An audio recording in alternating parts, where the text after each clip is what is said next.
जी हाँ दोस्तों, हो जाइए तैयार क्योंकि अपने हिट मशीन खेसारी लाल यादव की फिल्म बोल रहा था वो रिलीज होने जा रही है, जो एक शानदार मूवी होने वाली है दोस्तों। और इस मूवी को हर जगह अलग अलग डेट पर रिलीज किया जाएगा, जो धमाल होने वाला है दोस्तों। और जानेंगे इस फिल्म के बारे में कंप्लीट जानकारी, जिसे जानकर आप लोग काफी ज्यादा एक्साइटेड हो जाओगे। इसलिए वीडियो का एंड तक बने रहिए। अगर आप भी अपने हिट मशीन खेसारी लाल यादव के फैन, तो चलिए वीडियो की शुरुआत करते हैं। तो सबसे पहले बात करते हैं धमाकेदार फिल्म बोल रहा था बोल के बारे में, जो 24 अक्टूबर को रिलीज किया जाएगा, लेकिन ये किसी चैनल पर अपलोड नहीं किया जाएगा। सबसे पहले सिनेमा घरों में चलाया जाएगा। सबसे पहले इस फिल्म को 24 अक्टूबर को पंजाब के सिनेमा घरों में चलाया जाएगा, और उसके बाद 25 अक्टूबर को वाराणसी में चलाया जाएगा, और उसके बाद बिहार, झारखंड और मुंबई में चलाया जाएगा दोस्तों, जो काफी ज्यादा कमाल धमाल होने वाली है।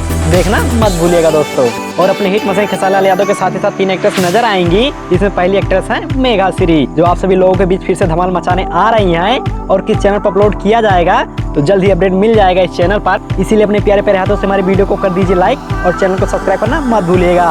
और आगे मिलते हैं एक नई वीडियो के साथ, तब तक के लिए जय हिंद, जय भोजपुरी।